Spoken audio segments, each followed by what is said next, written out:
আধ্যাত্মিকতা, ভালোবাসা আর শান্তির বার্তা, এই তিনটি শব্দ যেন মিলেমিশে একাকার হয়ে যায় সুফি সঙ্গীতে। হাজার বছরের এই সঙ্গীত ধারা শুধু কণ্ঠে নয়, হৃদয়ে ছুঁয়ে যায় শ্রোতাদের।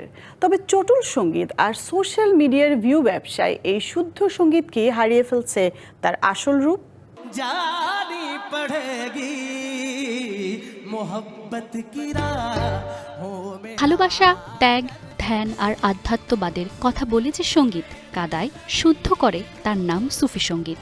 শত বছরের সুফি গানের মধ্য দিয়ে মানুষ খুঁজে ফিরেছে আত্মা আর সৃষ্টিকর্তার মিলনস্থল। সুফি সঙ্গীত ডাকে আত্মার গভীর থেকে, জাগিয়ে তোলে ঈশ্বরের প্রতি প্রেম। শিরোনামে তুমি আমার, তোমাতেই হবে শেষ। জীবনের ১৯টি বছর সুফি সঙ্গীতের সাধনায় কাটিয়েছেন কণ্ঠশিল্পী শাহরিয়ার রাফাত। গানের মধ্য দিয়েই করেছেন সত্যের অন্বেষণ।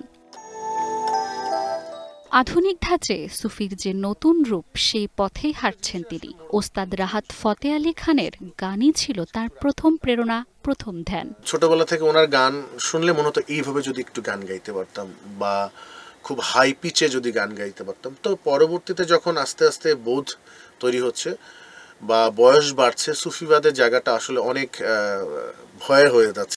বাংলার মাটিতে সুফি চর্চা নতুন নয়, বহু আগেই এই ধারায় গিয়েছেন বহু কিংবদন্তি শিল্পী। কিন্তু সময়ের স্রোতে, রুচির পরিবর্তনে হারিয়ে যাচ্ছে সেই ধারাবাহিকতা।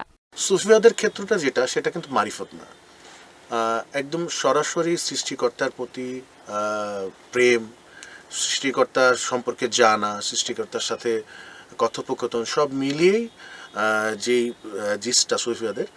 আশা করি এখনকার যে জেনারেশন, এরা খুব সরাসরি কথা বলতে পছন্দ করে এবং তারা অনেক কিছু জানতে পছন্দ করে।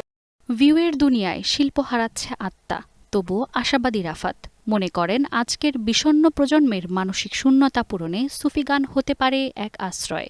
সস্তা গানের ভাষাতে যে আসলে ভিউকে আসলে উপলক্ষ করে গান করতে, যে এই জায়গাটা একটু ক্ষতিগ্রস্ত হয়েছে। সাজি কিন্তু বলে গেছে, তুমি তোমার সৃষ্টিকর্তাকে খোঁজো।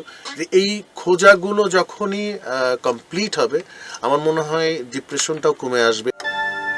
জীবনের শূন্যতায় যখন শব্দ থেমে যায়, তখন সুফি সঙ্গীত হয়ে ওঠে আত্মার ভাষা। শুধু গান নয়, এ এক নীরব সাধনা, এক চিরন্তন সংলাপ ঈশ্বরের সঙ্গে।